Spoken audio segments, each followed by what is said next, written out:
Hello, I'm Chris. I'm Barry. It's Monday, your favorite day of the week, guys.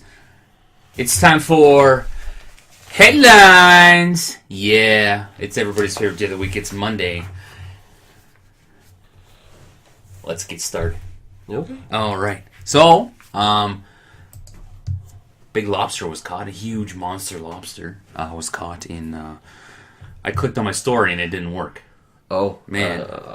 I believe it was in Nova Scotia. Somewhere it was caught. It was like 24 headline. pounds, 14 pounds. Well, I can't even remember. Yeah, 14 pounds. But it wasn't even the biggest in record. He did let it go. He did let it go. It was huge. I'll put a picture on our Facebook page. You can check it out. It was very, very big. And it was massive. It looked like a very scary monster.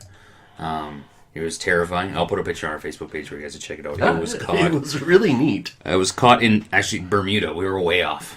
Oh. Wow. We had a little technical difficulties. I tried to click on my my story to bring it up, and it didn't bring it up.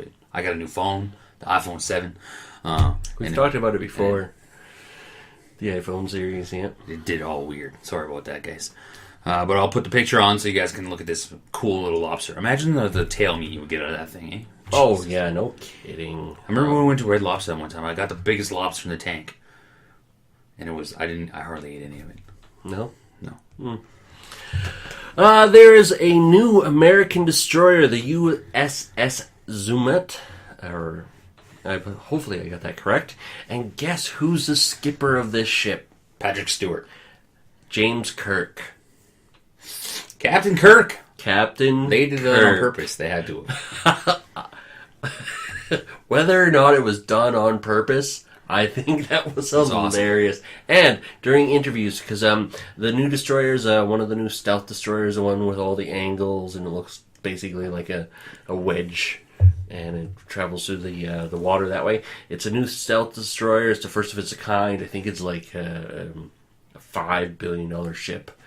And it's the newest fleet, making aircraft carriers and destroyers obsolete. Too bad they didn't call it the USS Voyager or something like that. Or the I Enterprise know, or yeah. Deep Space Nine or something like that. Such opportunities here, but no. Zumet was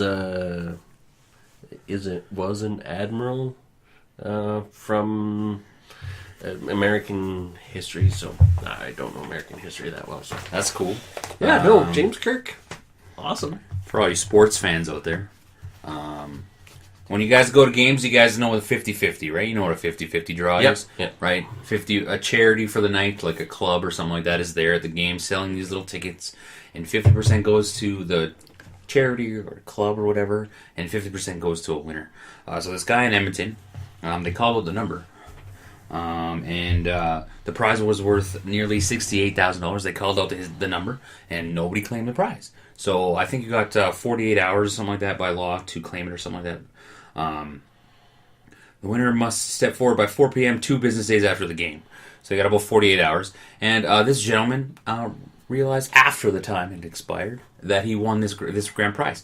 I don't understand how you would not check your ticket while you're at the game, but that's just me. And now he's trying to say, could you guys just have a little leeway? Could you still give me my money? And they're kind of like, well, we're gonna look into it and see what happens. But I think simply because I think it should be this way. It's like you guys, they give it to him, but from then on, any 50-50 has a 72-hour extension or something like that instead of just the 48 hours. He has a sob story to it as well, so I kind of, he's pulling on a heartstring, and it's just like, great, a sob story. But give the guy a shot, and just make sure everybody afterwards. It says here that the Calgary Flames fans have up to 30 days to claim their 50-50, whereas in Edmonton it's only 48 hours. Only like 48 hours. So like if there's no law, like gaming law that is, I think you should just give it to him. Be like, okay, give it to him, and then make sure everybody else afterwards has that same opportunity. Yeah, exactly. I think if it's 30 days, you should give the max amount of time. If there's like a gaming law that says that, then yeah. If it's a gaming law that says 48 hours, then okay, you're screwed. But if it's just this is it's just their policy. Yeah, then So, more sports news, maybe? The great Wayne Gretzky has given his name to a whiskey. He's branded out, actually. He's starting to trying to make a brand for himself. I think he wants... Well, he's had the 99 brand. Like, he's one of the most well-known sports figures in the world. And, we like to think the world. Only because... Well, North America for sure. Yeah, I guess soccer is bigger over in Europe, but I think most people know who Gretzky is. Like, a lot of people know who Gretzky is. It's the 100th year of the NHL this year. So he's come on as like an ambassador for the NHL. Oh, is that why he showed up in Edmonton? No, he showed up in Edmonton because he's actually working with the Edmonton Oilers now. He is the vice chair and partner for the OEG, which is the Oilers Entertainment Group, which is like the big umbrella company of the arena and all that stuff in Edmonton. Okay. But yeah, that's weird that he has a whiskey. I don't drink whiskey, so I'll never try it. I'll never ever try it either. But he's branding himself, and it's cool. And why not take advantage of it? Eh? Yeah, exactly. Brand, like nobody's ever going to wear 99 in the NHL again because it's retired across the whole NHL. Oh, is it? Yeah. Okay. There's the thing where drafted players will wear their birth number, like Connor McDavid for the Oilers wears 97 because he was born in 97. Jesse Puljujärvi, sorry I probably butchered that name, wears 98 because he was born in 98. So this year coming up is the 99 birth year for 18, so they won't be able to wear 99 because it's retired league-wide. Oh, interesting fact. I did not know that, actually. See, we both learned something new. I didn't know he was making a whiskey. He didn't know he was retired across the year. Because we live in Calgary, this is prominent news in Calgary. Calgary was looking to become the first city across Canada to have their police officers wear body cameras. But recently, they were doing a trial. Yep. They had a company send them up some cameras and stuff like that. I think it was like $1.3 million worth of cameras or something like that. Yeah. And they sucked. Calgary, they've scrapped that whole, they're back to square one. Yeah, that's a real shame. There's been a lot of police people stating it's like, we want the cameras, we enjoy the cameras, they should have them. Like them. I think it should be a federal law stating absolutely the cameras need to be on police officers. And where they can't be turned off. Yes. Like, they can't be turned off, the mic can't be muted, nothing they have no control over the camera whatsoever. Yeah, it's on the entire shift. Yeah. Exactly. So they're back to square one. They're pursuing legal action against the company, potentially to get their money back, and they're sourcing out to get new cameras. I don't blame them in the slightest. It's like you can't take risks because what was wrong with the camera was the mic from the camera would actually interfere with the mic that they use to communicate with each other, and you don't want that one chance that it doesn't work that you're trying to call for help. Yeah. You know what's weird though? In technology nowadays, it's weird that there isn't somebody out there that could just be like, this is easy. I know.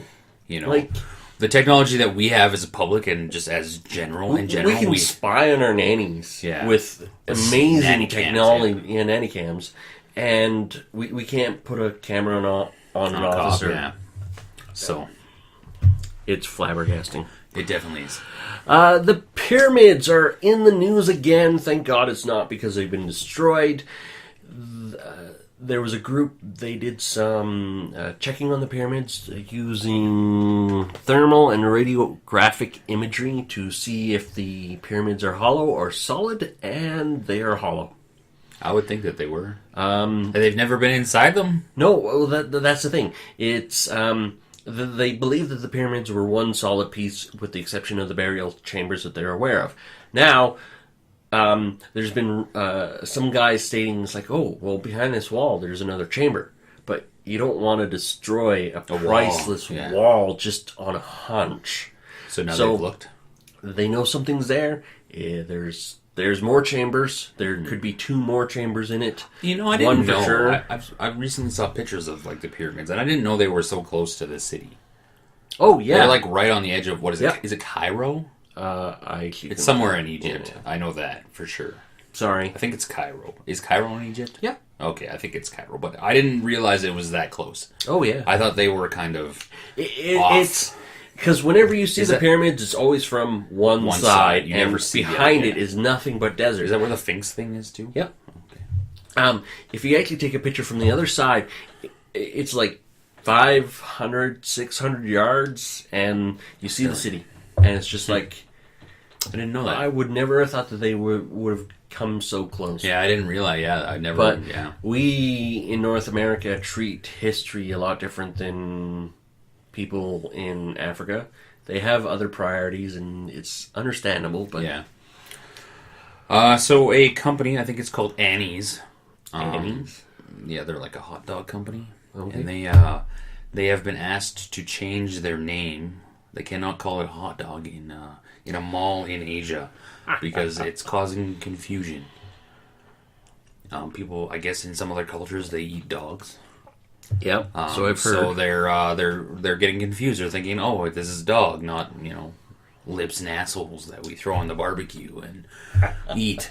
Wow. Yeah. So they've been asked to change the name. I thought that was pretty interesting. I thought, oh, wow, that's cool. I don't know about cool. Well, I would never eat dog. Like, oh, you would never know until it's too late. Yeah. Right. I guess this has an unusually meaty texture. Oh, that was Rover. Oh.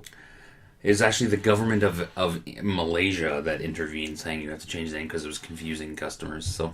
Really? Yeah. That's a little weird. Yeah. So. Okay.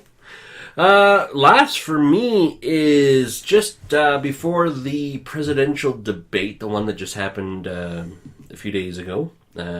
Madonna. I would just like to add an asterisk to this one. Guys, I know we haven't talked much about the U.S. election. That's because we're saving it up. We're saving up. We're going to talk about it once it's done. We're going to wait till we find out who the president is, and then we're going to give our thoughts on it. We'll talk about it once it's done. So, Madonna has put her foot in her mouth, amongst other things she's going to say. Madonna has... what? I bet she's put more than her foot in her mouth. Yeah, well, this is right up her alley, I guess. So, she has offered to give blowjobs to anybody who votes for Clinton. Here's the quote. "I'm not a douche. I'm not a tool. I'll take my time. I make eye contact and I swallow." She said this right before Amy Schumer went on for a comedy show, and yeah. All right. 58 years old. I don't know. So how do you claim this prize? Yeah, that's my thinking, because that's a lot of blowjobs. That's a lot of blowjobs. Like, how do you claim this prize? That's what I would like to know. What about the women? Yeah. I guess she could go down on them, I guess. She could, I suppose, but what? Do we all just line up in a line? And well, I didn't say... Why did I say we? I'm Canadian. I can't vote for Clinton. I wouldn't want a blowjob from Madonna anyways. Really? No. No? No, thanks. Like, there might be other things crawling in that mouth. I guess if you put it that way. That's weird. I don't know. It's Madonna. I wonder if she's actually going to do it. We're going to follow up on this story. I doubt she's going to be able to even come... We're going to have to follow up on this Come on, story. think about it. That would be a few... There's 350 million people in the U.S. Wow. Half of them are women. Okay, so 175 million people. Right? 175 million men. About 50% of them will vote. So that's 90 million. Yeah. So say half of those vote for Clinton. That's 45 million blowjobs she would have to give. Yeah. Wow. She'd be sucking dick for the rest of her life. Exactly. Yowzers. I'm sure Vivid will get all over that or something. So, wow. Yeah, you can join us for the rest of this week. We don't promise blowjobs, though. No. No homo. Tomorrow, Tuesday, we are going to be talking about a question that was asked a candidate, and we are going to answer it because he couldn't. And then on Wednesday, we're going to talk sports. We're going to talk specifically about the names of sports teams out there and how they've offended some people. And we're going to get into some stuff on that. Join us for the rest of the week. Don't forget to follow us on all the social media. That's right. Like, comment, share, subscribe, all that stuff here on YouTube, guys. Have a good day. See ya.